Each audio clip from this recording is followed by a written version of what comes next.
And now recognize the gentleman from Delaware, Mr. Kaplan. Thank you, Mr. Chairman. I was a little surprised at what I thought was almost unanimity that we need some sort of a systemic risk regulator out there, and and I don't disagree with that. But one of my concerns is exactly who should be doing this. And a lot of several of you mentioned the Federal Reserve, but Mr. Baker, my recollection of your testimony, I may have it wrong, is that you thought it should be an independent agency or somebody different than the Federal Reserve. I have some concerns about the Federal Reserve taking on much more at this point. So that's why I asked the question. Congressman, we as an association have not taken a position on the specific location of the regulatory responsibility. I would quickly add that your concerns, and echoed by others, relative to the Fed being engaged in monetary policy activities and potentially taking on this role as well, it is a task of enormous responsibility, and significant new resources would have to be made available. I don't know whether a different shop, a coordinating shop, some have suggested a coordination role might be sufficient in order to perform the task. We have focused more on the elements that should be identified and what should be done once those are found. But the actual mechanics of who should do it is not a recommendation we have made. Does anybody else have any concerns about the Fed doing it first? A lot of you expressed the thought they should be able to do it. Mr. Castro, we've addressed that issue and thought about it. We find it to be the role of systemic risk regulator or market stability regulator, as I've described, to be very consistent with the Fed's role in terms of the economy and the market and monetary policy, because it's their job to understand and to strengthen the economy, and that's really what this is all about. So we find it to be very consistent. Yeah. Mr. Muccio? Yeah, the PCI also feels that it was consistent with the role of the Federal Reserve Board, so we would in fact support that position. Okay. Mr. Ryan?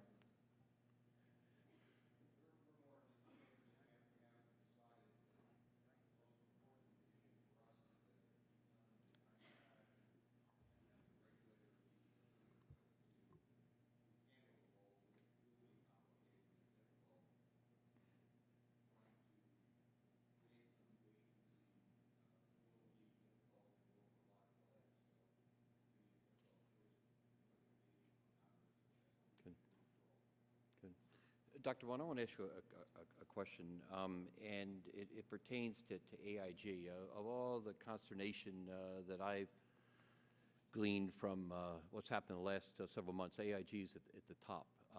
We have, I'm going to say, thrown money at them with loans or whatever. It's been, and it seems to repeat, and then they reported, what, a $62 billion loss quarterly in the last quarter of last year. And then part of what I hear is, and I don't really know all this, this is just anecdotal to me to a degree, is they have a separate financial arm, and that really caused a lot of the problems. It wasn't the insurance directly. I listened to your testimony about being less leveraged and longer time payouts and things, and I think that's probably basically correct for the insurance industry. But then you wonder, how did AIG, which at its heart was an insurance operation, get into this whole separate financial arm and all the credit default swaps and all the other things that led to its financial demise and the great taxpayer dollars that are going into it and the continuing losses? Should we have some sort of separation of the insurance industry from even being able to get into things such as that? Is there some way this could have been prevented, or we could prevent it in the future? I think that's an excellent question, and I guess I'd answer it this way. I read something that recently Chairman Bernanke said, I think it was Chairman Bernanke, said that AIG was basically a hedge fund on top of an insurance company. And the problem is that we did have this large, I would say AIG was not an insurance company, it was a large, complex financial institution, large, globally complex financial institution. And we as insurance regulators have authority that is clearly laid out in McCarran-Ferguson to regulate insurance. So we were protecting those insurance entities.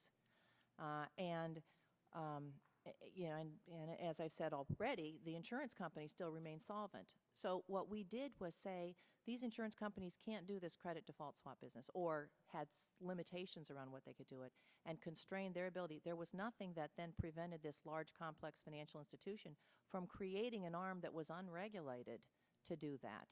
And that is where sort of we come to the problem of what a lot of what was going on in here was unregulated activities that then led to further issues. And so my members are as interested in solving this as you are, because we would like to find a structure where if you have a large complex financial institution, we can regulate our insurance companies in cooperation with other groups that are regulating other operations in that holding company. So in a collaborative, working together kind of way.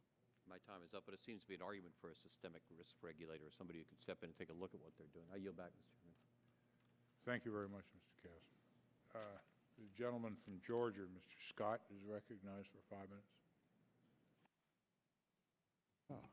Thank you very much, Mr. Chairman. This is a very timely and important hearing.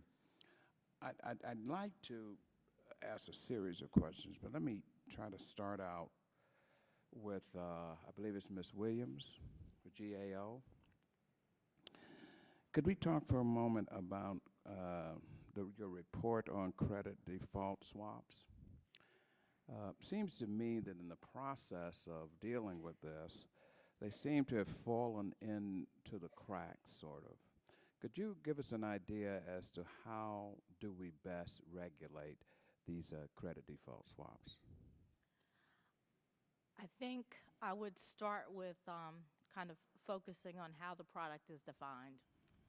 And the definition for CDA was basically set up in the Commodities Futures Modernization Act. So rather than how it functions economically, the definition of the product lies in a statutory definition.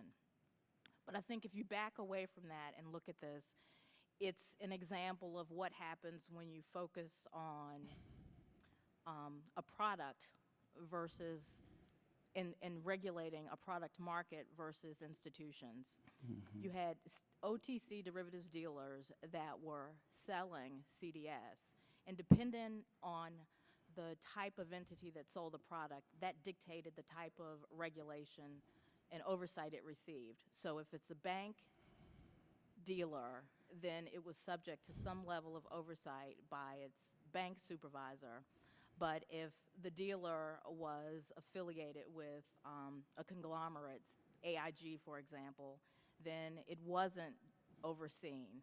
Mm-hmm. And the same would be the case if you had an affiliate that was associated with a broker-dealer, for example. So it illustrates kind of the gaps that exist in the current structure and the inability to have a system-wide view of this particular product.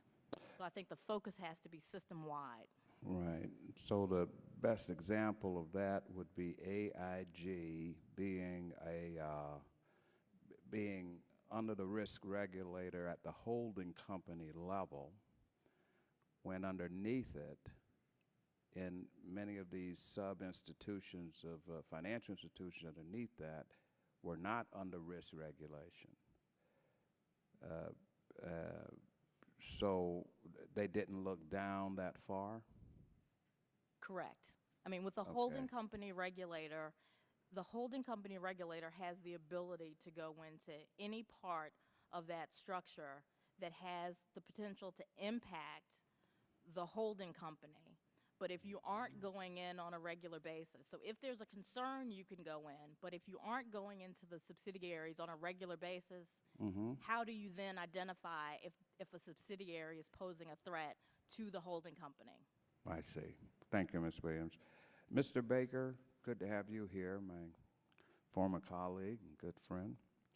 While I have you here, Mr. Baker, I'd like to get some clarification on your thoughts on hedge fund operators. Can I do that for a moment here? Certainly. Why shouldn't the income from those hedge fund operators who use other folks' money to make money, why should not they be viewed and taxed as regular income as opposed to capital gains, when in fact, if I take my direct money, I should be valued on capital gains. But if I take and I'm making money from using somebody else's money, why shouldn't I be evaluated on regular tax structure? Mr. Scott, the shortest and probably most responsive answer I can give would be when 5 of our largest firms appeared before Chairman Waxman in the last 2 months. They were specifically asked a question about tax increases, and all, I think, save one, expressed the view that they would not be surprised to see some adjustment in the taxation system. But I think they made it pretty clear as well that they would hope that any taxable recommendation would be neutral between financial market participants, so that the outcome of any tax proposal would not be prejudicial to the hedge fund industry, but treat it similarly as you were suggesting. But I would be happy to provide you with additional information, and we'll do so following our hearing. Did you cede for any additional regulation along those lines for hedge fund operators, or should we leave it alone? And I'm sorry, could you be more specific? A regulation in the context of the fund and how they operate? Well, in how they report that income. I think that is the fundamental issue, is how hedge funds' income is regulated and reported. Is it? Well, let me, if I can, to provide I think the schism you're referring to. Any U.S. generated income for a hedge fund manager is fully taxable under ordinary income standards. Some of the issues have related to nonprofits' ability or foreign investors to invest in a facility provided by a U.S.-based hedge fund offshore. If you did not have that offshore capability, those currently prohibited investors in U.S. transactions we would lose that capital to other jurisdictions, London or wherever else they may choose to go to make those investments. You have the UBIT issue for pensions and endowments that we would need to revisit. You've touched on a pretty complicated set of relationships that I certainly want to be responsive, and knowing your interest, I'll get you something back that clearly outlines the concerns. I don't think at the end of the day Congress wants to see net revenues to the U.S. government go down as a result of tax policy. My final point is this, Mr. Chairman, if I may, that there seems to be some confusion as to what is and who is not a hedge fund operator. Is that true in your industry? Yes, sir. At this time, there are an estimated in excess of 15,000 companies that would call themselves hedge funds. The MFA represents about 1,800 of those associations, and there are many people who fly under, or companies who fly under the banner of hedge fund that may be long-only shops or not utilizing hedge fund strategies in their investment practice. So there is a bit of lack of clarity in what constitutes a hedge fund in the current market. Thanks, sir. Thank you, Mr. Chairman. Thank you very much, Mr. Scott. And next we'll have the gentleman from California, Mr. Royce. Thank you, Mr. Chairman. Earlier, Mr. Baucus alluded to this notion that the underwriting side of the AIG, overseen by the state insurance regulators, was somehow walled off from the abstract securities lending division. Unfortunately, news reports, such as the Wall Street Journal article that was dated October 10th, 2008, which I'd like to insert into the record, details the inaccuracy of this perception. And the gentleman from Alabama and I have disagreed in terms of this issue of systemic risk regulation. For example, the need to have Fannie Mae and Freddie Mac under a regulator who could deleverage those institutions for systemic risk. That was an amendment I had that I brought to the floor. The gentleman from Alabama opposed it. Mr. Baker supported it, but it failed to pass. And I think in retrospect, the fact that we did not give the federal government the right to regulate for systemic risk with respect to Fannie and Freddie was clearly a mistake. And now we're looking at this situation with respect to AIG. Well, let me just read from the article from the Wall Street Journal. Securities lending has long been a reliable side business for life insurers, approved by state regulators. But Moody's warned in April about the risks that insurers were taking related to these programs. Hampton Feiner, a deputy to New York State Insurance Superintendent Eric Donalo, said policyholders in AIG's life insurance subsidiaries weren't at risk due to the securities lending program, but he said New York will review what types of assets insurers are allowed to invest securities lending collateral in. Mr. Slade said his team is keeping a close watch on 3 AIG insurance units because of the securities lending exposure. Ohio's Department of Insurance said it is investigating the securities lending activities of at least one insurer. Darrell Ng, a spokesman for the California Department of Insurance, said the state is looking at the securities lending practices of those insurers domiciled in California, along with AIG's. The Wall Street Journal story is accompanied by a graph indicating the model AIG used to invest in subprime residential mortgage-backed securities, which ultimately led to their demise. The collapse of AIG was an unfortunate episode, but facts are stubborn things. As I laid out in my opening statement, the various state insurance regulators simply do not have the ability to oversee large, complex financial firms like AIG. So I'd like to ask a quick question, Mr. Bartlett, and that goes to the issue on the ideal of insurance regulation as it relates to systemic risk. Financial regulatory restructuring efforts are going to be high on the list on the upcoming London summit of the G20. As part of those talks, the issue of the U.S. 50-state insurance regulatory model is going to arise as other countries criticize what they see as the inefficiencies and anti-competitiveness of this system. As a member of the Foreign Affairs Committee, I've often dealt with foreign regulators and parliamentary members, and I've heard firsthand the frustration many of them have with the piecemeal regulatory structure for insurance. All Europe has one regulator, we have 50 plus. As other countries move forward, what might we learn from our foreign counterparts when it comes to insurance regulation, and who is representing the interests of the U.S. government on insurance in these ongoing discussions that we're having with our competitors overseas? Thank you, Congressman. I concur with your point. I'd also hope that you'd include into the record the underlying report from Brookings, the Initiative on Business and entitled Regulating Insurance After the Crisis, that was part of that report. Yes, I'd like to ask the chairman to include the Brookings report, Business and Public Policy, their initiative regulating insurance after the crisis, for the record. And Mr. Royce, the fact is that our European allies do believe that our 50-state regulation, without the opportunity for a national charter, is a significant trade barrier. We concur with that. It is clearly a significant trade barrier. It's a trade barrier that the Europeans are rightfully angered about and could be. It's also quite high risk to our system and to the global system.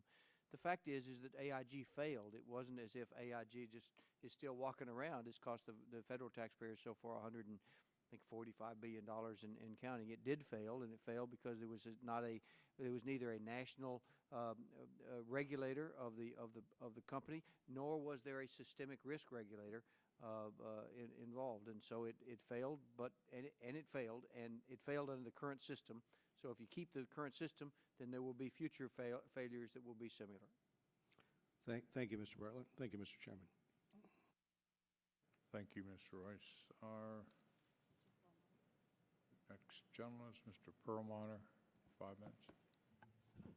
Thank you, Mr. Chairman. And I haven't been able to sit through all of your testimony, but I appreciate everybody being here today. We've now, I think, had about a year's worth of hearings that really sort of dealing kind of around and about systemic failure, systemic regulation. And I appreciate everybody really bringing their thoughts to the fore on this, because we've asked our taxpayers to carry a heavy burden to get us through this mess. And Mr. Baker, it's good to see you. Wish you were still on this committee to help us with this chore. So, Mr. Bartlett, I'd like to start with you.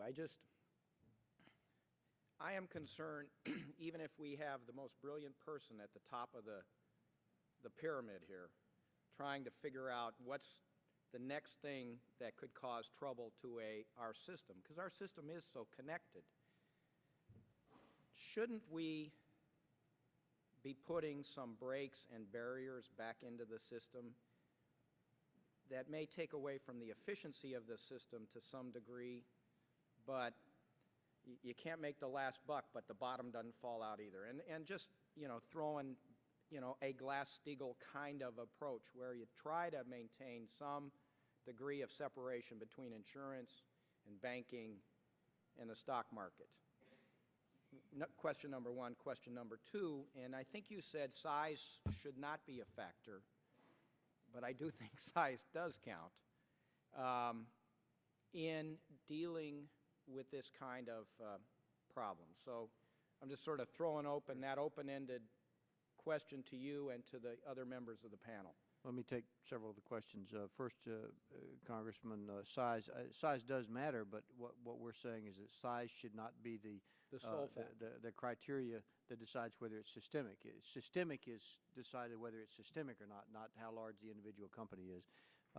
Secondly is that, again, our proposal is not to create someone at the top of the pyramid, but rather to mandate or to authorize someone to look at the systemic risks or at the gap in coverage, but look at that not through the eyes of a new regulator or an Uber regulator, but through the eyes of the prudential supervisors. So just as the Fed does collect information on the corrugated container industry, the Fed should be authorized, much more importantly, to collect information on the total financial services industry. As far as the separation, Congressman, that would be quite harmful to the American consumer, harmful to our economy, harmful to job creation, because financial services is interrelated. It is not, we can't put that genie back in the box, and nor should we try. If we were to try, the leakage would be much greater than the container to start with.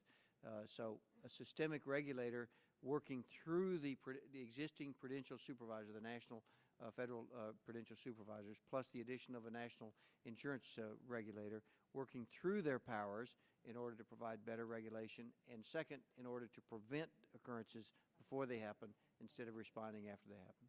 Okay. Dr. Vaughn, do you have a comment? Yes, I do, and I really liked Mr. Bartlett's comments about looking at it through the eyes of the existing functional regulator. And I do believe that it is important not to lose the things that we have that work and the expertise that we have to try to solve this problem. It is a very complicated problem, and at least let's leave what's working. And which gets me to the securities lending, if I can just take 2 minutes to talk about what happened with AIG. How about 1 minute? Pardon? 1 minute. Okay, 1 minute. AIG did have securities lending operations. A number of life companies had securities lending operations. No life insurance company has gone insolvent because of its securities lending operations. The New York superintendent had been working to address the issue of the securities lending in AIG in the insurance companies, had reduced the amount, was in the process of reducing it further, and was overtaken by the problems with the credit default swap operation. Credit default swaps led to a downgrade in AIG, led to liquidity calls in the insurance company. So, still not insolvent, but there was a liquidity issue. What have we learned from this? Well, we've learned two things. One, we are looking at our securities, our regulation around securities lending. We have disclosures. We've strengthened those disclosures. Even before this all happened in 2007, I think it was, or 2007, we adopted a risk-based capital charge related to securities lending. So we have been working on this for several years, and kind of the whole credit default swap overtook some of the work that we were doing.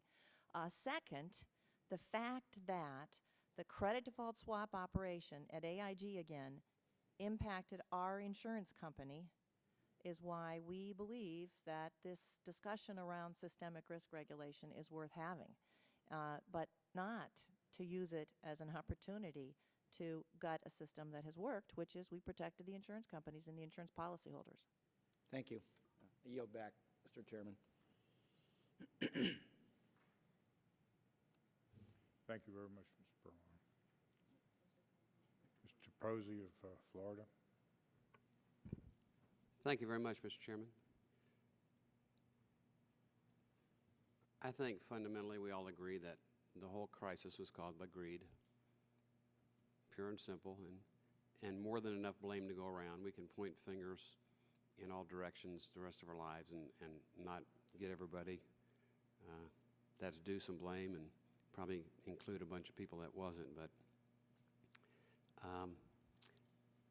and fundamentally, I don't think we had a problem of not enough regulation. I think we had too much regulation, too much interference by Congress. I never knew a banker that wanted to make a bad loan until Congress injected itself into the process of determining who should get them and for what. Ken Lay is in prison because he caused losses, severe losses, to a lot of non-risk adverse investors. And yet we have a lot of people walking around free that have caused immeasurable financial harm to every person living in this country and future generations of persons living in this country. And I think every one of you at this table and I will be dead before our country pulls out of this crisis or completely recovers from the doldrums that were caused. I align myself a lot with the remarks made by Mr. Ackerman earlier at the meeting. I think that it's not a matter of too few regulations. I think it's a matter of regulations we have not being enforced. I like the analogies he made about crime. If your local police didn't arrest and investigate criminals in your neighborhoods, I guarantee you crime would be rampant. I mean, we heard the SEC story of Murkoffer a decade ago, told him about Madoff, and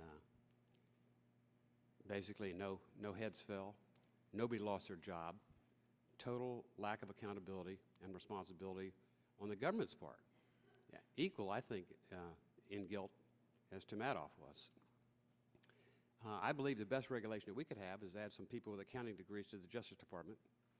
We need to make sure that this fits into RICO statutes, and I think that self-regulation would be the best regulation. I think when people commit these horrendous acts of greed and cause harm to other people, if they cause physical harm, they go to jail. If they cause financial harm, you get a big bonus, and you don't care whether you ever work another day in your life or not. I'd like just a yes or no from each one of you as to whether or not you think that's a good idea conceptually. We can start over here in the end, Ms. Williams. Self-regulation needs to be part of it, and it also has been part of the current structure. Our industry doesn't perform well where markets are manipulated. We like fair and efficient markets. If you commit a crime, you ought to go to jail. We do think that there should be more effective regulation. We think that the regulation that was in place clearly failed, there were a lot of other failures, but we look for more effective regulation. Enforcement is critical, and the system of checks and balances increases the chances that will happen. We think there should be better coordination of regulation with the help of a systemic risk regulator. And we believe there should be a financial stability regulator. So I got one clear yes out of 7 or 6. That's probably pretty good for up here. Thank you, Mr. Chairman. Thank you, Mr. Posey. The gentle lady from Ohio, Ms. Gilroy. Thank you, Mr. Chairman. I appreciate it. I'd like to ask the panel some questions about credit default swaps and your view of those in this overall topic of systemic risk. I've heard credit default swaps described both as a way for institutions to manage their credit risk. I've also heard them called a dangerous side bet by those with no skin in the game, no ownership interest in terms of stocks or bonds. That has played a role in this economic downturn. I'd like to know, how you come down on credit default swaps and their role in our financial markets. Are they good for us? Are they bad for us? Which way do they tilt? Yes, sir. So our view is that CDS are not insurance products. They're trading products. They do not require an insurable interest for credit default swap, so it's not an insurance product. It's trading. It is a very useful product in today's environment. Useful for, if they're not an insurance product, what is their functional good use then? People trade risk on specific names, and typically they are trading risks around embedded additional investments. Sometimes they're not, and that's called naked CDS. Are they more useful products then than off-site betting? I mean, if they are not an insurance product, or? For most global financial institutions, they are very useful hedging products. Anybody else want to offer an opinion on the usefulness, utility of credit default swaps? I would comment that they're another example, a very large example of the gaps in regulatory coverage. It's the CDS are just right in the gap, and there's no regulation on either side of them. So that's why we think a systemic regulator should be able to look at the gaps as well as the coverage. I understand that we have gaps in regulations, but as I understand it, credit default swaps weren't permitted until about a decade ago. Is that correct? Steve Croft reported that on CBS News, 60 Minutes, that credit default swaps would have been illegal during most of the 20th century. They would have been unheard of before, I suppose. I'd never heard of them until. Well, I guess my question is, should we return to that last decade and return to a situation where credit default swaps are at a minimum unheard of? If I may respond, Congresswoman, I certainly think that the role that credit default swaps play has a structural, material, business reason for existence. Okay. If I am doing business with you and you have a train of suppliers that enable you to make your product that I am relying on purchasing, but I have a concern that one of the downstream providers of the essential, let's say the engine for the car you're manufacturing, and the engine manufacturer may be impaired, I can't enter into a financial transaction and be responsible to my shareholders without insuring against identified potential risks. Well, then should we limit? I take that credit default swap out, so in case something does happen to that engine provider, I can be made whole. Should we limit a credit default swap then to those with some business reason like that, someone with ownership interest where it is a guarantee? There is another complicating factor that is unfortunately the result of our credit rating agencies' missteps. The CDS market is increasingly becoming the de facto rating agency because the yield, the spreads on credit default swaps are an indicator of the underlying financial condition as determined by the broad market. So all I'm suggesting is cautionary action. We certainly want to be involved in a discussion, but we have concerns that prejudicial action at this time without fully understanding the consequences would not help our economic recovery. So I'm asking questions so we could understand. Thank you. Should credit default swaps be regulated then, since they are a form of a guarantee, as an insurance product? If I may further continue, the risk with credit default swaps in the current market environment is settlement risk. There is considerable work been done by the New York Fed with significant market participants to create future clearinghouses or exchanges for the purpose of trading standardized CDS contracts. The difficulty in pursuing that path alone is that there are many credit default swaps which are very unique to the two business interests that are involved, called one-offs.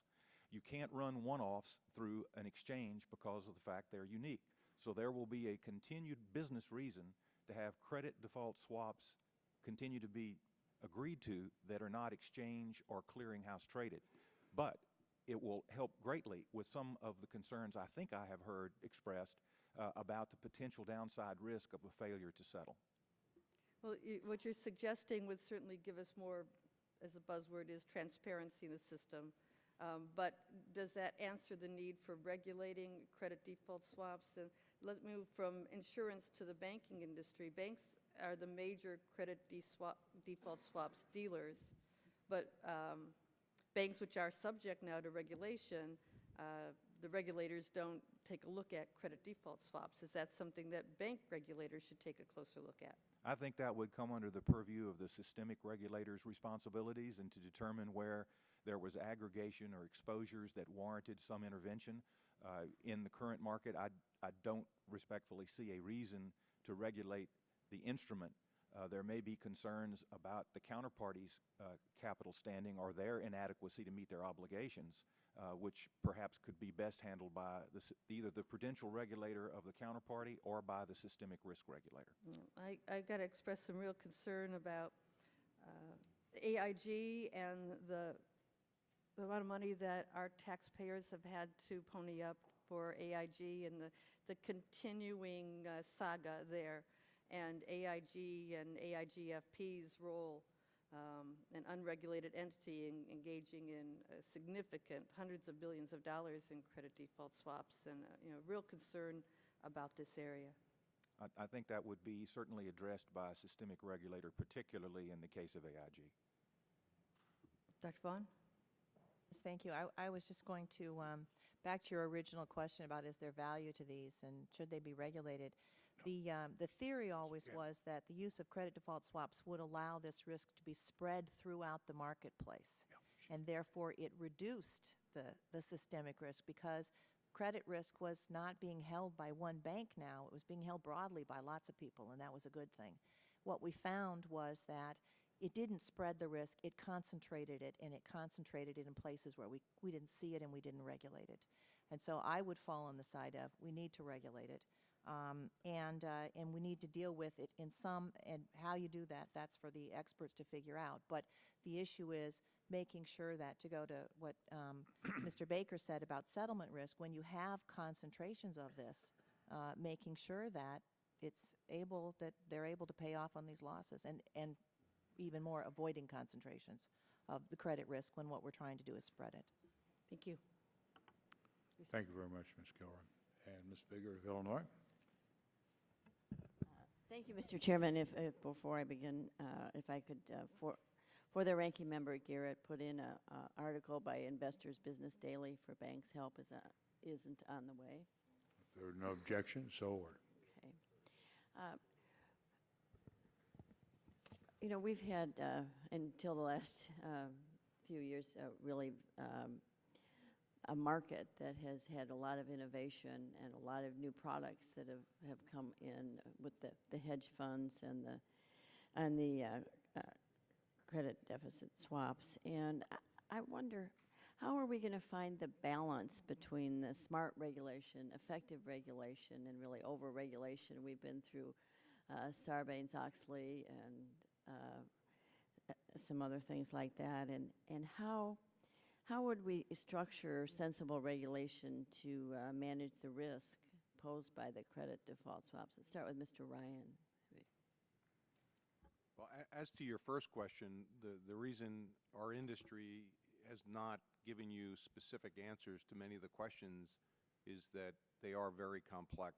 And this type of hearing, and I'm sure there will be a series of hearings on many of these specific issues, should be part of the dialogue back and forth, so that you hopefully get to an answer that provides the comfort and the confidence that the marketplace requires without stifling innovation. Okay, thank you. And Mr. Baker, it's great to see you back here. I wish you were still sitting up here. You really provided so much expertise to our committee. Kind of the same question, but how do we judge, the credit default swaps, and what do we look at? Do we look at the leverage ratios? What kind of thing would we look at as far as regulation?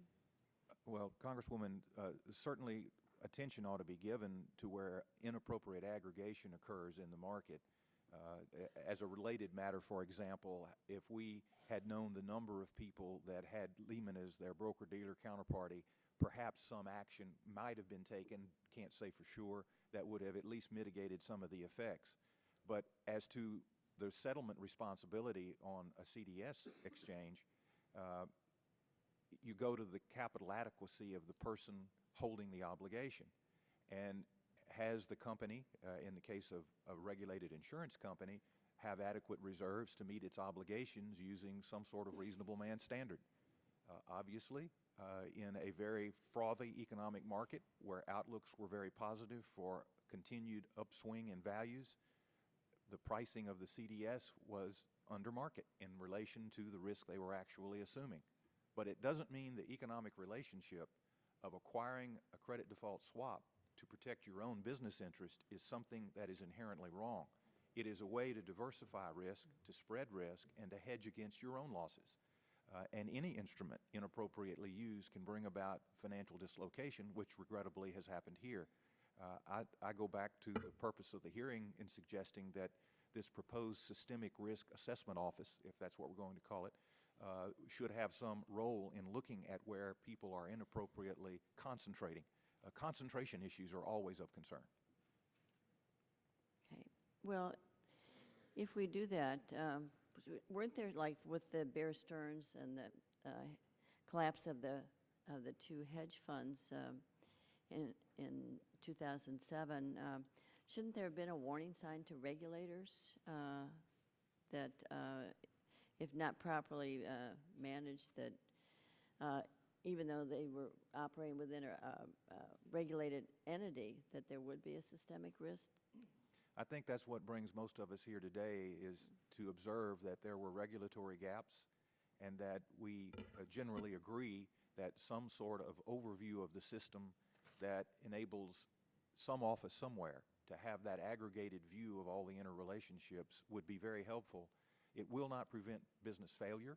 It won't prevent a bank or a hedge fund from closing its door, but it will perhaps limit the losses to those appropriately assessed and not to innocent third parties. And then how do we address the inappropriate behavior that you described? Well, first, the systemic regulator has to intervene as appropriate. Then the prudential regulators who are charged with the enforcement, market discipline, and investor protections, who are there today, would continue to need to do their role. I suspect all those who have been previously identified as engaging in inappropriate conduct or in deep conversations with a lawyer somewhere.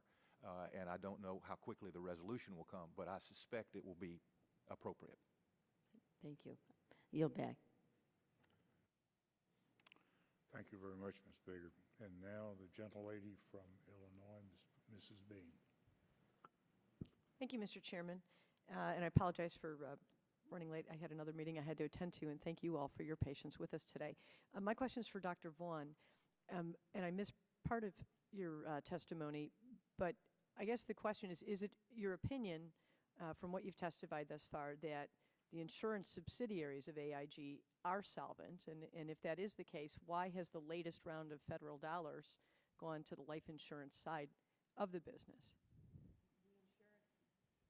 The insurance companies are solvent. The insurance companies, before they got the round of federal funds, had positive capital and surplus. There was a question about at what level did you want that risk-based capital to be, and I think that was a determination that was made outside of the insurance regulatory system.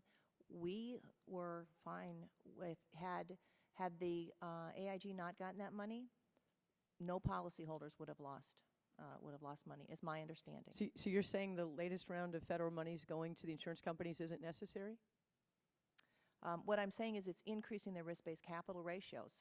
It is not taking an insolvent company and making it solvent. So the $30 billion additionally is necessary for the insurance companies? What I'm saying, I'll try again, sorry. That the AIG insurance company is solvent. They got additional capital through this latest round, but it did not take an insolvent company and make it solvent. It took a solvent company and made it more solvent. I have another question, if I still have time, and I do. What if AIG didn't have a thrift company and then wouldn't have OTS oversight? Who would be involved?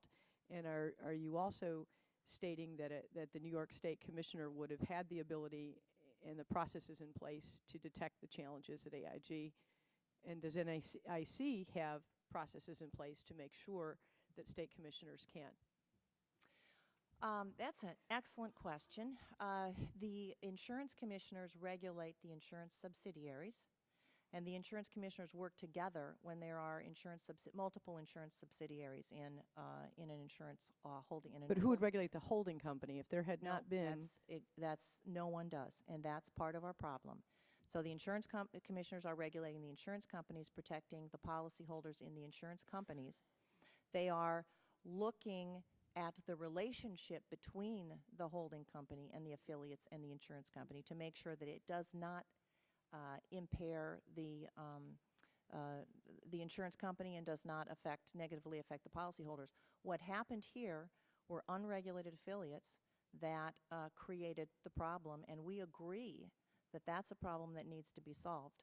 Well, and clearly that there's no federal oversight at the holding company level to actually see what's going on. Had there not been a thrift, that's correct. Thank you. I yield back.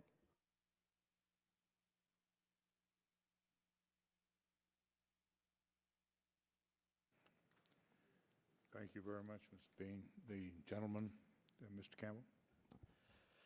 Thank you, Mr. Chairman, and I also wish to issue my apology for coming in late. I had a conflicting committee hearing, which some of you are familiar with. I have two questions, and what I'll do is kind of explain my thoughts and background on them, lay them out, and let you all kick them around, answer them as you will. And my questions will be specifically oriented towards insurance, since that's where many of you have at least some focus. To me, there are two great distinctions in the insurance market today. One is between those things where we are insuring tangible assets and those things that are insurance of financial products that have no nexus in any state or anywhere in particular. So financial products, insurance of financial products would include such things as life insurance or annuities, but also would include such things as credit default swaps and any other financial insurance products. Then within that financial insurance product bin, I agree with my colleague from California, Mr. Sherman, earlier, that there are some products which I would say are, to me, in the nature of gambling and not actually in the nature of real insurance or investment. And again, to use life insurance as an example, because it's something we're all familiar with, if Mr. Baker and I enter into a contract for the life of Mr. Baker, he has an interest in the life of Mr. Baker, and we enter into that contract, and that's insurance, and that's life insurance, that's the way it works. If, however, Mr. Kanjorski and I enter into a contract about the life of Mr. Baker, and neither one of us have any particular, we're not the company that employs you or whatever, and neither of us has any particular interest, most life insurance companies won't go for that because we're just gambling. We're just betting. He's taking one side of a bet, and I'm taking the other side of a bet on the life of Mr. Baker, and we have no interest in his life other than the bet. And those, to me, are gambling. So from this worldview that I have two questions. First of all, in my view, these financial products, which are insurance in nature and which have no nexus in any state, should have some federal regulator.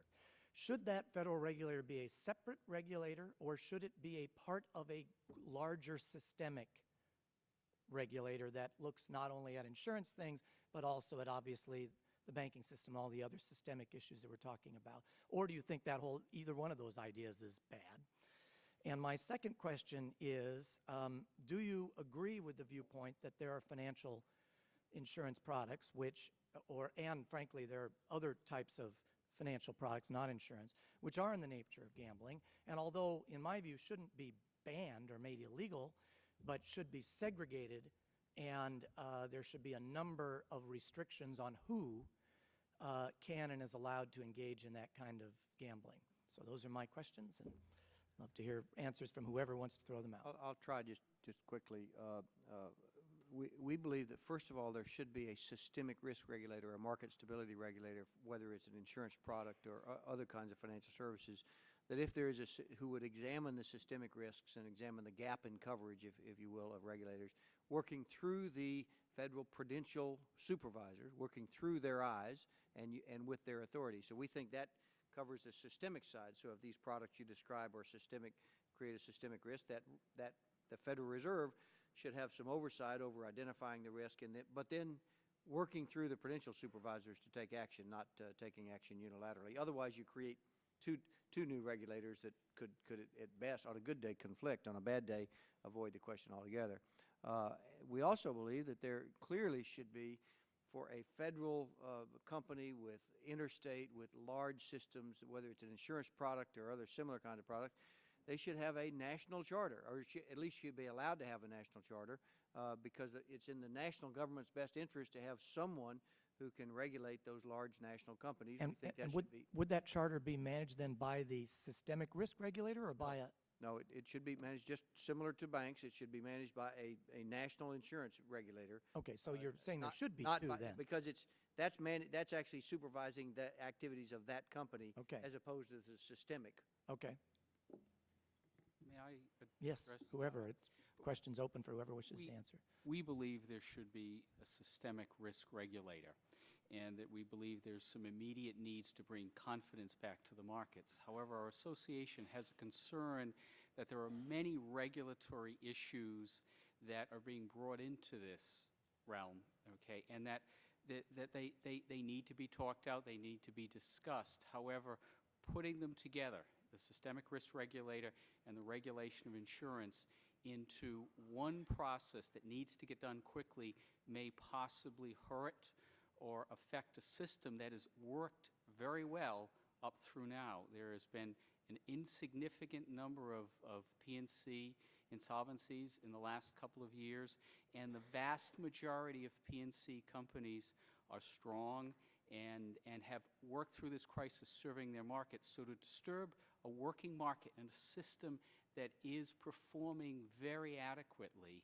okay, at this point we think is not the right answer. We think a systemic risk regulator with principles-based regulation that allows it to evolve its regulatory oversight to take into account changes in the markets is the necessary infrastructure that we need to put in place.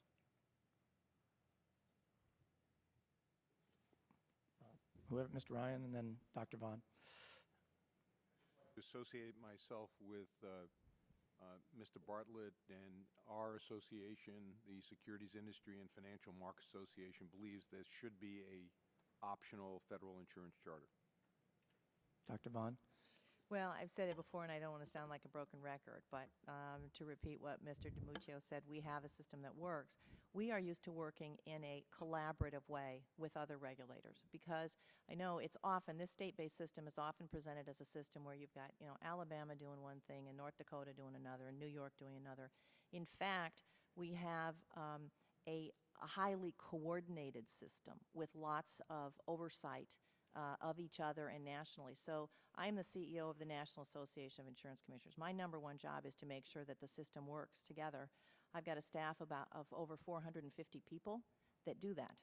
And we make sure that groups are coordinating, that if there is a company like, I'll pick any insurance company that has companies in 5 states, that they're working together and they're gathering information. We have an office in Washington, not in Washington, we have an office in Kansas City that does its own analysis of financially significant companies, and then creates a peer review process for other states to look at what's going on when they see a problem with that company. So we're used to working together as regulators, and we really think that works. We like that model. We would love to have a model where we could work with the banking regulators and the securities regulators, and let's all get together and work on what's going on in this complex financial institution together. We do it. We know how to do it. We'd be happy to work with other people in that kind of a model. I guess nobody wanted to touch the gambling issue. Thank you, Mr. Chairman. Thank you, Mr. Cameron. Mrs. Maloney, New York. Thank you. I thank all the panelists, and I particularly thank our colleague, Richard Baker. It's good to see you again. Thank you for coming to see us. We served together for many years. I would like to follow up on the chairman and others' questioning on AIG, which now has received over $200 billion in taxpayers' money, 10% of the TARP money, $80 billion from the Fed. And we continue to use taxpayers' dollars to keep AIG from going under.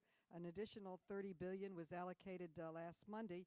Yet in the words of Fed Chairman Bernanke, he said, and I quote, "This was a hedge fund, basically, that was attached to a large and stable insurance company.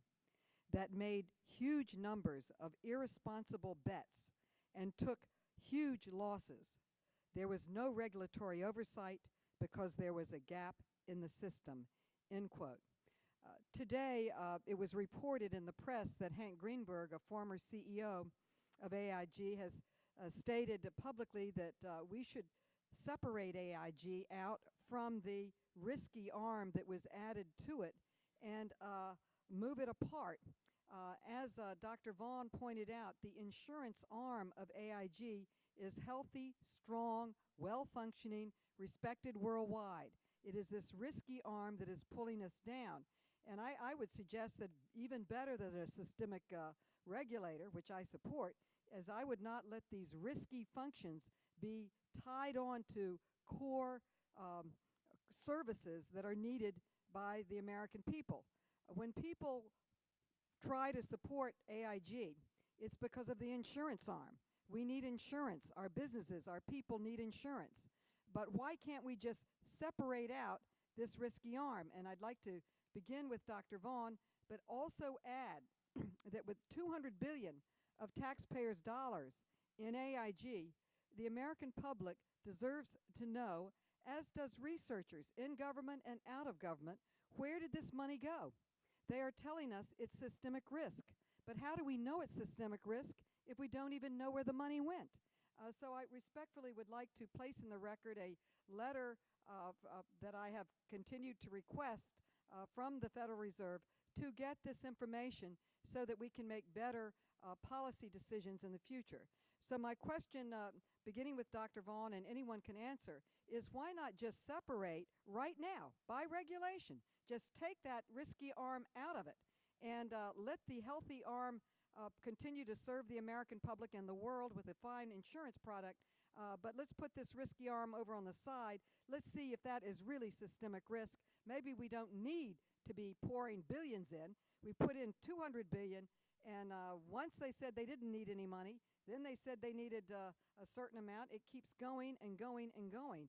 And that is my question. And my final question to Mr. Bartlett and others and Mr.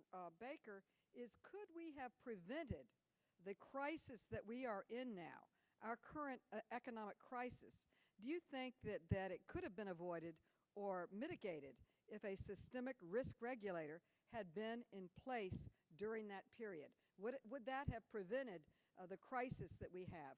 And what I find so upsetting is that 9/11, which was another crisis in our country, I truly do not believe we could have prevented it. But we could have prevented the financial meltdown that we are in today with better regulation and more responsible oversight. So if you could begin, Dr. Vaughn, and why don't we just separate out this risky arm, as Hank Greenberg, he should know, he's the former CEO, he said just separate it out and let that be over in one area and let the insurance be strong in serving the public. Dr. Vaughn? Well, that's an interesting idea, and I haven't had a chance to look at what Mr. Greenberg is suggesting. I guess I'd start by saying that to some extent, we have been separating the insurance operations from the risky activities, and that's the reason that the insurance companies are still healthy, is because we walled off the insurance companies, and that's the way our system of regulation works. They're walled off.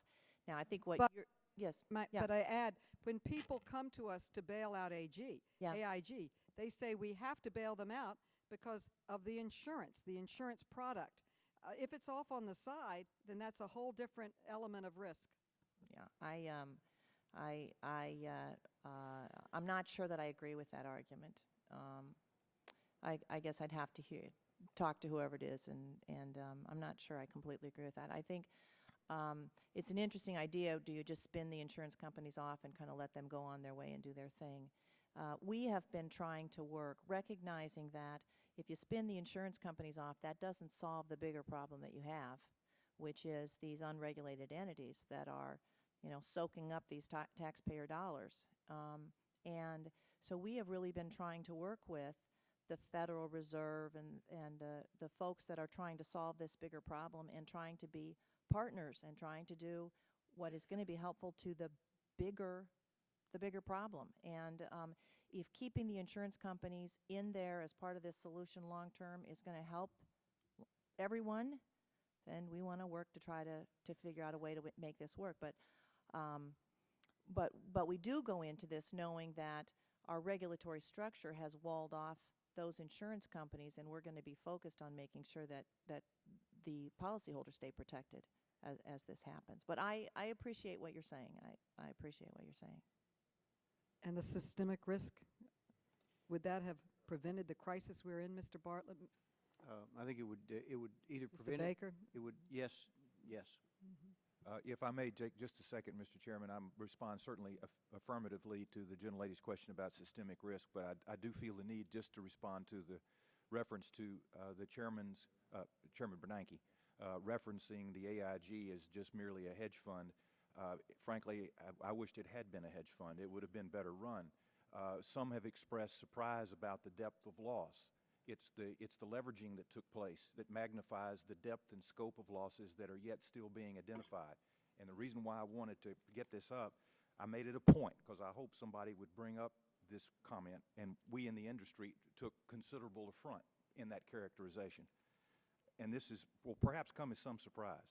26.9% of hedge funds use no leverage, zero. Up to 42% of hedge funds have a leverage ratio of 2 to 1. Media reports that we have dug out in last weeks indicate, this is technical news reports coming from industry surveillance, that fund leverage may be down to 1.15 industry-wide from last April's 1.4. This notion of hedge funds being wild cowboys in the economic West is just ridiculous. And I don't know what caused the Fed chair to come to that conclusion. I hope to have the opportunity to speak. Thank you for giving me the opportunity to address it. Thank you very much. Thank you, Ms. Mahoney. The gentleman from California, Mr. McCarthy. Thank you, Mr. Chairman. I appreciate having the opportunity. Like everyone here, we all realize we need to modernize an outdated system. My questions kind of stem from looking in the future. We want to make sure we get it right. You know, you get one bite of the apple. And I'm a firm believer that structure dictates behavior. You'll either adapt to the structure or not. And being from California and picking up on what Mr. Baker said earlier to Congresswoman Biggert, one of your comments back, you said, if you had the regulator, it still would not prevent failure. And then I start looking on the other end. How someone would design this. In your view, when I look at all the IPOs that were created in California, and if you looked at an IPO when it first came out, companies that are wildly successful today, but if you looked at them when they were entered, the market determined, but they were very risky. Not making profit for quite some time, and a business model people didn't understand because it was new, innovative. And my fear would be, would it not prevent failure, but would it also prevent innovation in a way? Would you view a new regulator that IPOs would have to be measured or go through a regulator as well? It certainly would not be our recommendation that an IPO or any startup be subject to immediate supervisory review by a systemic risk regulator. Now, very small enterprises can, in fact, cause potential systemic risks because of concentration in certain business activities. So, as Mr. Bartlett previously said, assets under management should not be the sole criteria by which one is judged to be systemically relevant. It is your interconnectivity, concentration questions, and it may also be dependent on current market conditions. You may not have been systemically relevant 6 months ago, but in the current liquidity crisis, you may be. And so it would be a large investment of authority and discretion in the hands of the systemic regulator to make that judgment. I'll use one quick example because it reflects how complicated this can get. In the 70s, there was a bank in Germany engaged in significant international currency swaps. In between the time of accepting a large deposit of Deutschmarks and making settlement in U.S. dollars in New York banks, they went bankrupt. It was a very significant and adverse event which led the Bank of International Settlements to ultimately develop a clearing process for currency exchange. That is an example of how something no one in New York was thinking about, a little rural bank in Germany causing that complication. It can happen.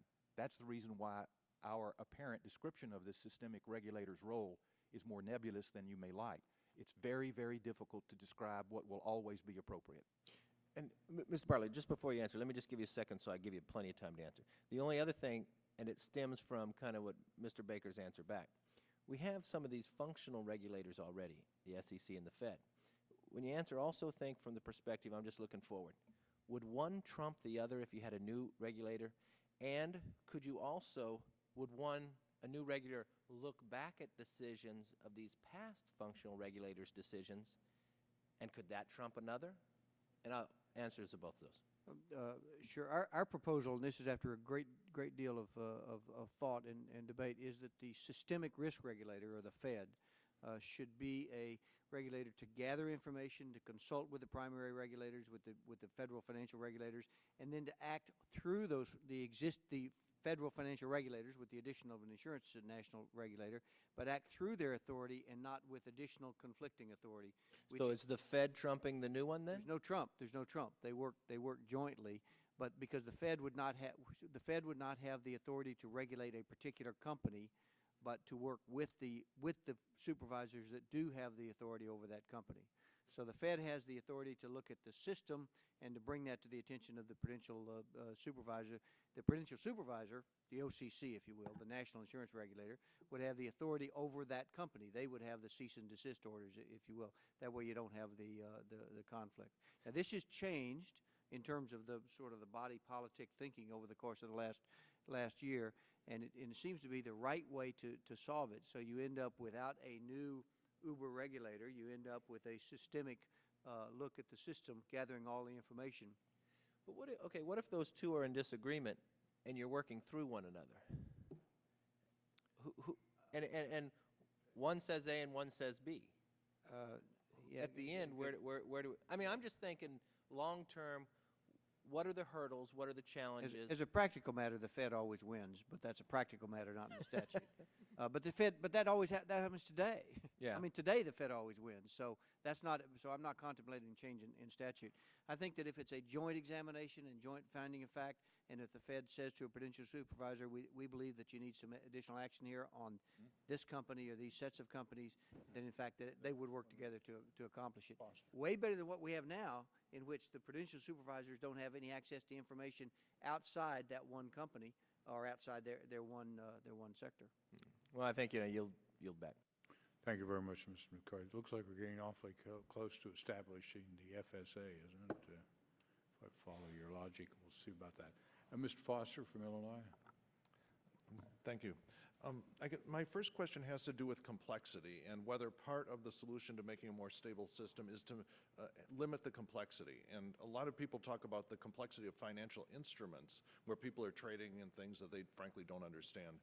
But I'd like to ask a question about a second kind of complexity, that is organizational complexity.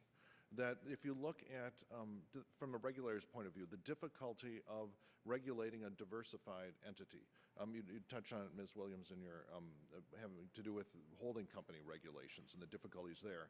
And if you look at the difficulties in unwinding AIG, for example, because it was tremendously diversified in a complex organization.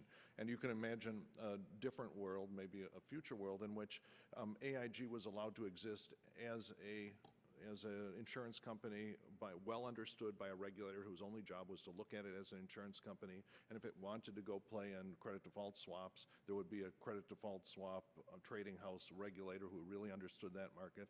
And to deliberately segment the market and say you can play in this sandbox or you can play in that sandbox, but you cannot be a big diversified mess because, frankly, we don't have the intellectual and manpower in the regulators to handle a big diversified thing. We're in a situation where it looks like the regulators are always going to be intellectually and manpower outgunned simply because of the salaries that they can give to their employees.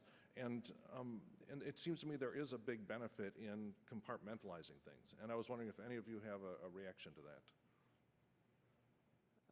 My view is there's a lot more negatives to try to compartmentalize because it is a complex world and a complex financial services world, and try to put the finances back into individual boxes do great harm and don't reduce the risk.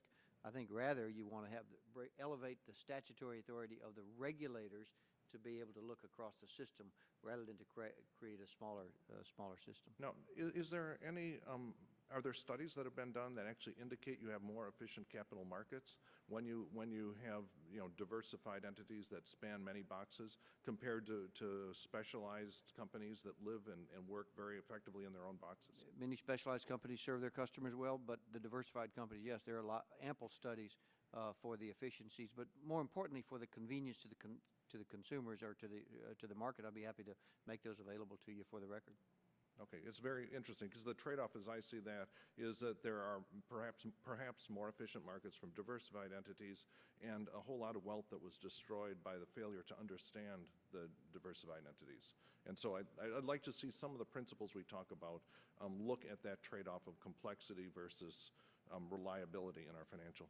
And the second question I had to do with the confidential reporting that got mentioned by Mr.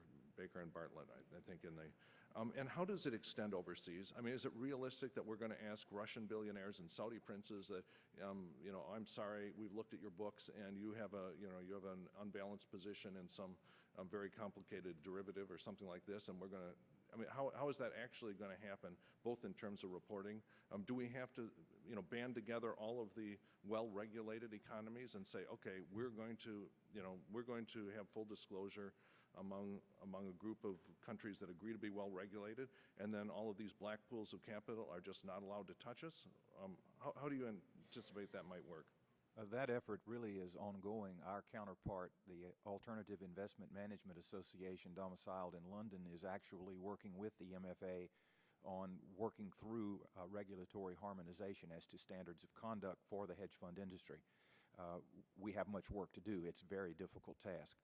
I do believe, however, though, that the U.S. regulatory system has every right to ask of those who do business here to comply with the rules of the road as you design them.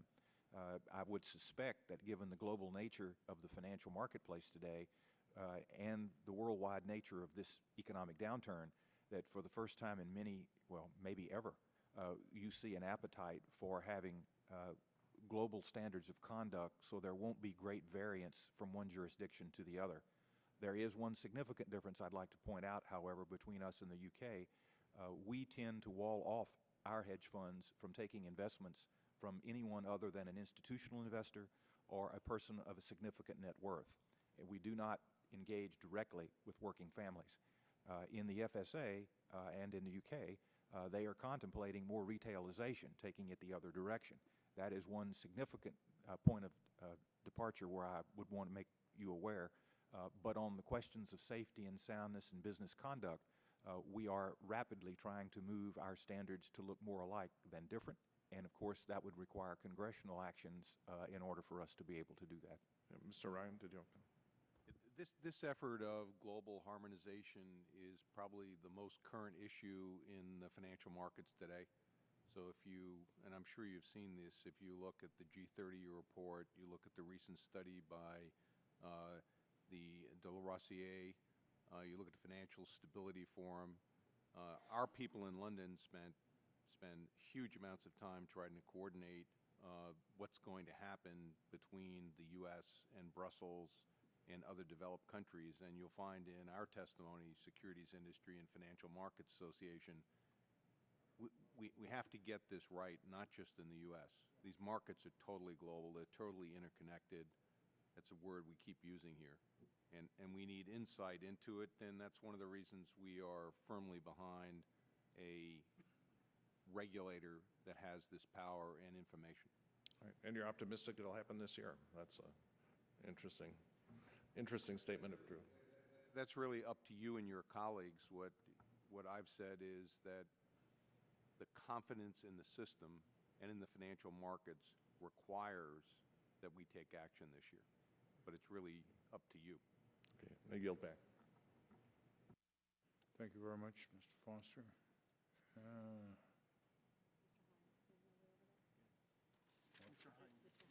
Gentleman from Connecticut, Mr. Hines.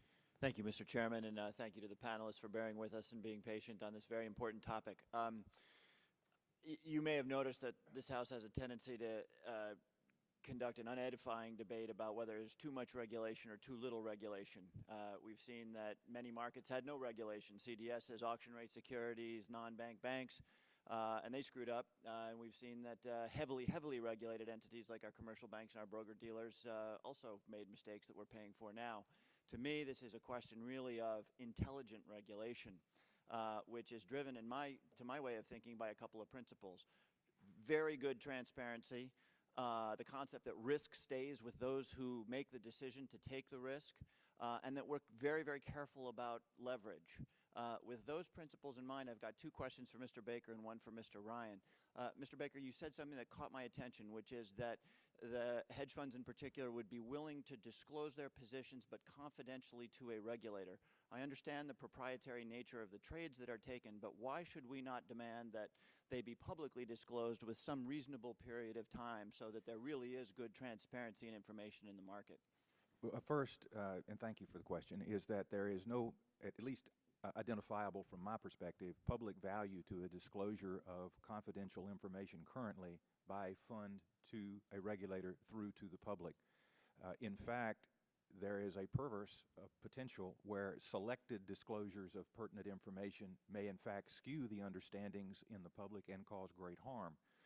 We, for example, would not want to disclose our short positions, although we don't mind disclosing whatever information the regulator tells us he wants, in whatever form the regulator wants it, in order to make the judgments about improper conduct, concentration questions, or other matters that may be of importance to the regulator. Why would you not want to disclose that? Much of our work has its value in its intellectual content, and reverse engineering any of our in fact, disclosing the trades would not require reverse engineering.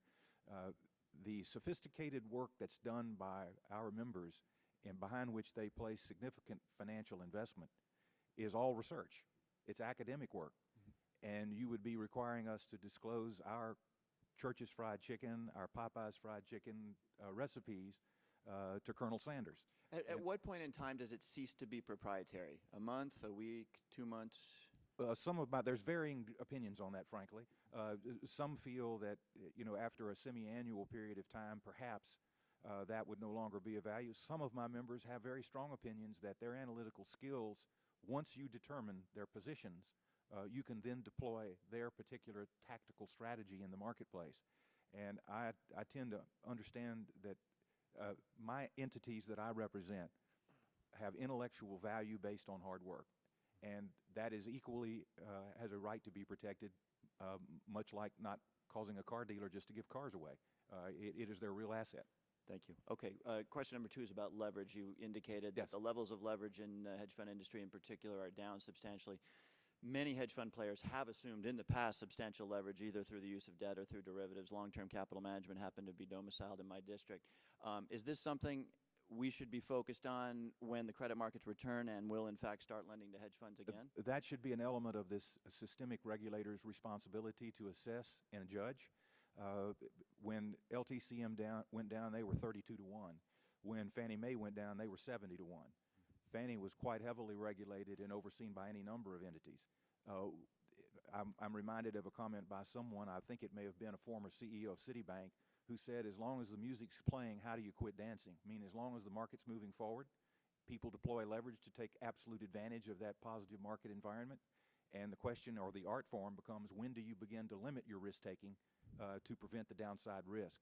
In our industry, we think our guys do that very well. That's why we hedge. And so we hope that it goes well, but if it doesn't, we limit our exposure on the downside. Thank you. Thank you. Quick question for Mr. Ryan. Mr. Ryan, in your testimony, I noted that you included private equity funds as a group, a category of entities we should consider for systemic risk. I don't usually think of private equity funds as employing, certainly at the fund level or at the partnership level, a lot of leverage. What do you see there that I'm not seeing? The testimony is intended to be all-encompassing, principally so that the regulator has the authority, should a private equity firm be deemed to be systemically important, to have authority to ask for information to regulate that entity. That's the intent of the testimony.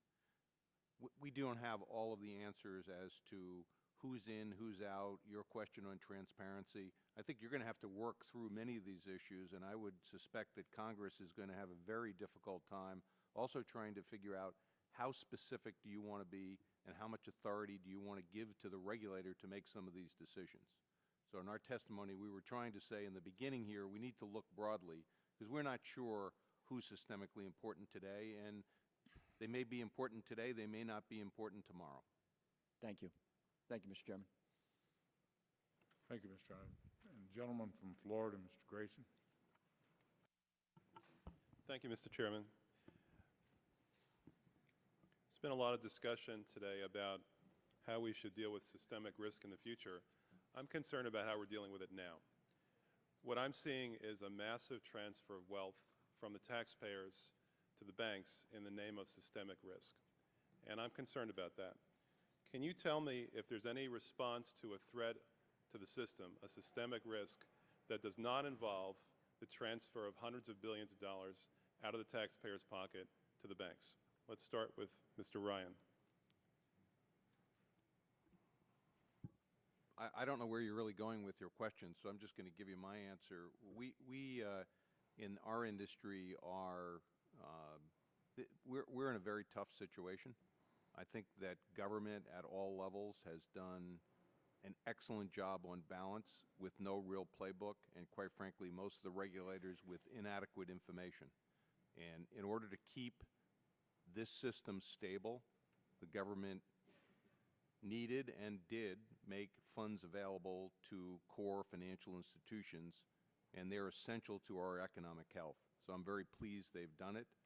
What we're talking about here is how do we make sure in the future that we have the ability to look over the horizon and to make some decisions to limit the possibility that we run into this situation again. Mr. Ryan, I understand that many people seem to regard the fact that we've already taken trillions of dollars and made them available to certain financial institutions who have failed to be a sort of a happy coincidence that we're bailing these people out for the good of the country. I understand that that's the view of many, but I'm wondering if there's any other way to do it. That's my question.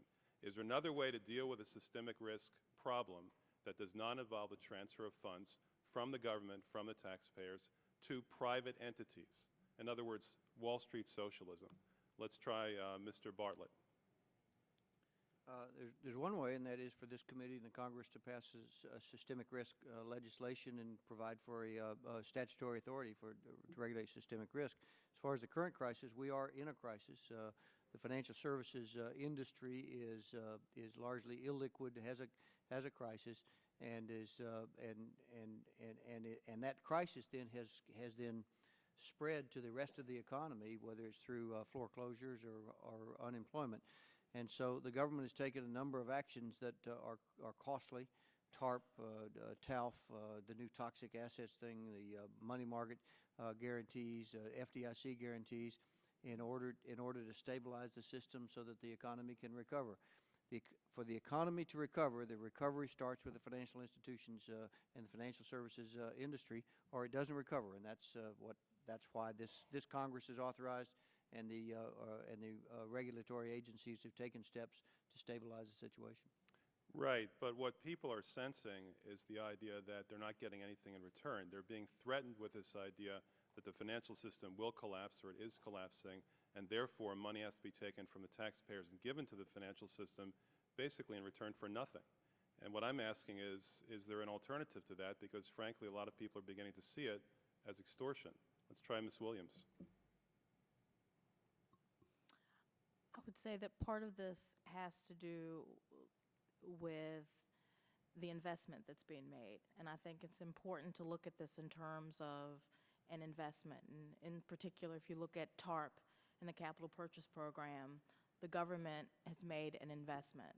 Now, we have yet to see what the return will be on that investment, but that was the approach that was taken. Now, when we talk about systemic risk, it seems that we're always talking about letting people off the hook for the mistakes that they made in the past. And it seems to me that that's the opposite of another concept that we've tried to preserve here in Congress, which is moral hazard. Is there a way to deal with systemic risk that does not involve compromising on moral hazard? Dr. Vaughn?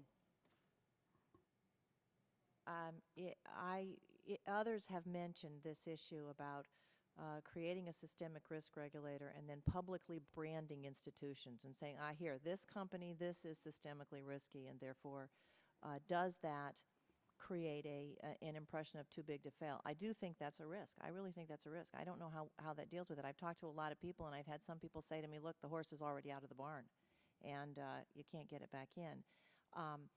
I am equally outraged. I'm a taxpayer, and I am outraged at what's going on, this sort of heads I win, tails you lose that we seem to have evolved to in the last decade. You know what, I'm not a bank regulator, I'm an insurance regulator, so I can't tell you how to fix the problem, but boy, I would sure like to find a way so it doesn't happen again. I'm with you on that. Thank you, Mr. Chairman. My time is up. Thank you very much, Mr. Grayson. Ms. Williams, you sat there primarily not getting involved, but you've just completed a study on CDSs. After you heard all this discussion, is there anything you'd like to disclose to the public, the press, and to the panel that your study has uncovered that may help us with this problem?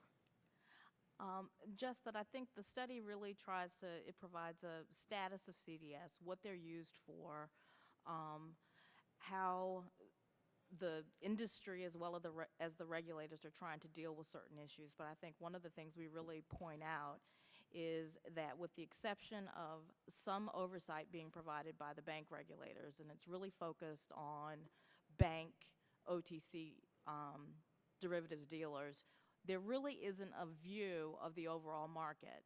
So CDS, to us, it's one of the pieces that we highlight in the report we issued in January in terms of creating a framework for financial regulation, is to look specifically at products like CDS because they illustrate the lack of having any type of system-wide focus, and to also stress that we not get caught up in the types of entities when we talk about regulation or the particular type of product, but to really look to the underlying risk that it may pose to the overall system and make that the focus when you start thinking about a systemic risk regulator. You do? Okay. Thank you very much. And just to follow up, since I said at the very beginning, along that line, what is it that currently precluded them from either going down that road and making that investigation in the AIG situation, or if they were precluded because, well, you just don't have the authority, what precluded them from saying that here is an area that we know there is something out there, we don't have the authority to do, we're going to raise a red flag? Well, it kind of goes back to the conversation about the holding company oversight structure. That the holding company regulator has authority when it comes to the holding company, but there are conditions that they have to go beyond the regulated pieces. So to the extent that if there's a national bank or a thrift or a broker-dealer involved, then there's clearly a functional regulator already existing. Right. If you have a subsidiary or an affiliate that isn't subject to regular regulation, there has to be some concern about that affiliate for the holding company regulator to then go in and say, okay, this is posing a threat to the holding company. But I go back to the point that if you aren't going into the institution on a regular basis, how are you going to identify the fact that it may pose a threat to the holding company? So, if they're not going into the subsidiary institution Right. on a regular basis, Right. how are they going to identify that threat? Yes. But they're aware. They have the authority to do it, but if you aren't going in there on a regular basis, how do you know that it poses a threat to the But holding company? they have the authority to, Yes. right? And they just don't execute that authority because they say, well, we really don't know what's going on over there, and we're not there on a regular basis. So, Well, I don't know if it's an issue of that's what they're saying. It's that they don't know. It's an issue of you don't know what you don't know. So yes, you have the authority, but until something comes to light to raise an issue, and I go back to AIG, my understanding is that with OTS, once the internal auditors raised a concern about risk management with AIG, FP in particular, then OTS went in because it posed a threat to the thrift holding company. I don't know, I've been an auditor, never for something like that, but an insurance company, and there were aspects of the business that we were looking at that we didn't know about, we didn't just step back and say, well, there's an area of the company we don't know about, and maybe there's somebody else who's looking at it, maybe we don't know, we're just going to leave it alone until somebody says that there's a problem there. We would go to somebody else in the company and say, well, there's a black hole over here that we're just not too sure about, and we have question marks. So and that's the way we handle it in the insurance aspect, but I guess they didn't handle it that That's a valid question. way. Yeah, thanks a lot for following up from the very beginning. Absolutely. None of your clients or customers failed, did they? That's the answer right there. Strong company. Right. I first want to take the opportunity to compliment the panel. I did not hear the expression, so this doesn't happen again, used. And the reality, I think we should send the message out wide and clear. The disaster that happened this time is not going to be replicated. It's going to be a new disaster. And what we're trying to do is prepare, as someone said, to look over the horizon. And with that, I agree. But also a caveat should be entered in there. We ought to recognize and accept there's no perfect system, and there's nothing that we can do to prevent future disasters. Maybe we can arm regulators and analysis to forestall those potentials. But after all, we've been pretty successful for 65 to 70 years under the present regimentation of regulation. If we can get another 70 years out, none of us will be here, so we won't have to worry about it. So that's what we're going to strive for. But I want to thank you all very much. I found it very enlightening, your testimony. I look forward to you participating in very big ways with us in the future, if you can. I invite you not to hesitate to send us ideas and information that you have. The one other question I would just put, we have a lot of pressure to get this done, and you heard some of the opening statements, so that the president has a concept paper to take over to the G20 with him or do things in 30, 60 days. Do you believe that we should rush to formulate legislation and create this potential regulator in that short of a time with the idea, and particularly the two members of Congress? Can we really do that successfully? Mr. Chairman, in the view of our industry, no, you should not rush, but this has some urgency to it. So you should concentrate all of your intellectual and capacity resources on examining this, thinking about it, but then moving right along to get it done.